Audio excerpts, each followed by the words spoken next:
जय श्री कृष्ण। श्रीमद् भगवद गीता के द्वितीय अध्याय का श्लोक 64 और 65।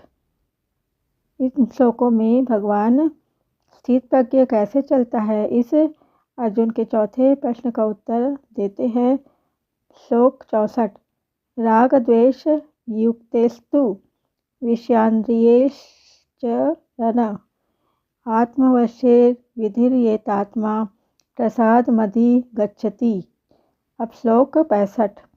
प्रसादे सर्व दुखानां हानिर्स्योपजायते प्रसन्न चेत से हाशु बुद्धि पर्यवतिष्ठते।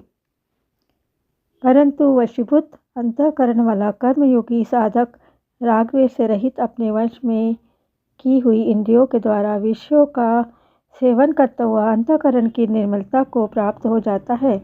अंतःकरण की निर्मलता प्राप्त होने पर साधक के संपूर्ण दुखों का नाश हो जाता है और ऐसे शुद्ध चित्त वाले साधक की बुद्धि निसंदेह बहुत जल्दी परमात्मा में स्थिर हो जाती है। विस्तृत व्याख्या। तू मतलब पुरुष लेख जो है उसमें भगवान ने कहा कि आसक्ति रहते हुए विषयों का चिंतन करने मात्र से पतन हो जाता है, और यहाँ कहते हैं कि आसक्ति न रहने पर विषयों का सेवन करने से उत्थान हो जाता है। वहाँ तो बुद्धि का नाश बताया और यहाँ बुद्धि का परमात्मा में स्थित होना बताया। इस प्रकार पहले गए जो विषय था उसमें यहाँ के विषय का अंतर बताने के लिए यहाँ तू पद आया है। विधेयात्मा मतलब साधक का अंतःकरण अपने वश में रहना चाहिए। अंतःकरण को वशीभूत किए बिना कर्मयोग की सिद्धि नहीं होती। प्रत्युत कर्म करते हुए विषयों में राग होने की और पतन होने की संभावना रहती है। वास्तव में देखा जाए तो अंतःकरण को अपने वश में रखना हर एक साधक के लिए आवश्यक है। कर्मी योगी के लिए तो इसकी विशेष आवश्यकता है। आत्मवश्य राग द्वेष वियुक्त है इंद्रिय है। जैसे विधेयात्मा पद अंतःकरण को वश में करने के अर्थ में आया है, ऐसे ही आत्मवश्य पद इंद्रियों को वश में करने के लिए अर्थ में आया है। तात्पर्य कि व्यवहार करते समय इंद्रिय अपने वशीभूत होनी चाहिए और इंद्रिय वशीभूत होने के लिए इंद्रियों का राग द्वेष रहित होना जरूरी है। अतः इंद्रियों से किसी विषय का रागपूर्वक न हो और किसी विषय का त्याग द्वेषपूर्वक न हो। कारण कि विषयों के ग्रहण और त्याग का इतना महत्व नहीं है जितना महत्व इंद्रियों में राग और द्वेष न होने देने का है। इसलिए तीसरे अध्याय के 34वें श्लोक में भगवान ने साधक के लिए सावधानी बताई है कि प्रत्येक इंद्रिय के विषय में राग और द्वेष रहते हैं। साधक इनके वशीभूत न हो, क्योंकि ये दोनों ही साधक के शत्रु है। जो साधक राग द्वेष आदि द्वंद्वों से रहित हो जाता है वह सुखपूर्वक मुक्त हो जाता है। विषयांचरण अर्थ है जिसका अंतःकरण अपने वश में है और जिसकी इंद्रियां राग द्वेष से रहित तथा अपने वश में की हुई है। ऐसा साधक इंद्रियों से विषयों का सेवन अर्थात सब प्रकार का व्यवहार तो करता है पर विषयों का भोग नहीं करता। भोग बुद्धि से किया हुआ विषय सेवन ही पतन का कारण होता है। इस भोग बुद्धि निषेध करने के लिए ही यहाँ विधेयात्मा आत्मवश्य आदि पद आए हैं। प्रसाद मदि गच्छति मतलब राग द्वेष रहित होकर विषयों का सेवन करने से साधक अंतःकरण की प्रसन्नता स्वच्छता को प्राप्त होता है। यह प्रसन्नता मानसिक तप है जो शारीरिक और वाचिक तप से ऊंचा है। अतः साधक को न तो रागपूर्वक विषयों का सेवन करना चाहिए और न द्वेषपूर्वक विषयों का त्याग करना चाहिए, क्योंकि राग और द्वेष इन दोनों से ही संसार के साथ संबंध जुड़ता है। राग द्वेष से रहित इंद्रियों से विषयों का सेवन करने से जो प्रसन्नता होती है उसका असर संग न किया जाए, भोग न किया जाए। अगर उसको भोग नहीं करेंगे, संग नहीं करेंगे तो वह प्रसन्नता परमात्मा की प्राप्ति करा देती है। प्रसादे सर्व दुखानां हानिरस्योपजायते चित्त की प्रसन्नता स्वच्छता प्राप्त होने पर संपूर्ण दुखों का नाश हो जाता है, अर्थात कोई भी दुख नहीं रहता। कारण कि राग होने से ही चित्त में खिन्नता होती है, खिन्नता होते ही कामना पैदा हो जाती है और कामना से ही सब दुख पैदा होते हैं। परंतु जब राग मिट जाता है तब चित्त में प्रसन्नता होती है। उस प्रसन्नता से संपूर्ण दुख मिट जाते हैं। जितने भी दुख है वे सब के सब प्रकृति और प्रकृति के कार्य शरीर संसार के संबंध से ही होते हैं। और शरीर संसार से संबंध होता है सुख की लिप्सा से। सुख की लिप्सा होती है खिन्नता से, परंतु जब प्रसन्नता होती है तब खिन्नता मिट जाती है। खिन्नता मिटने पर सुख की लिप्सा नहीं रहती।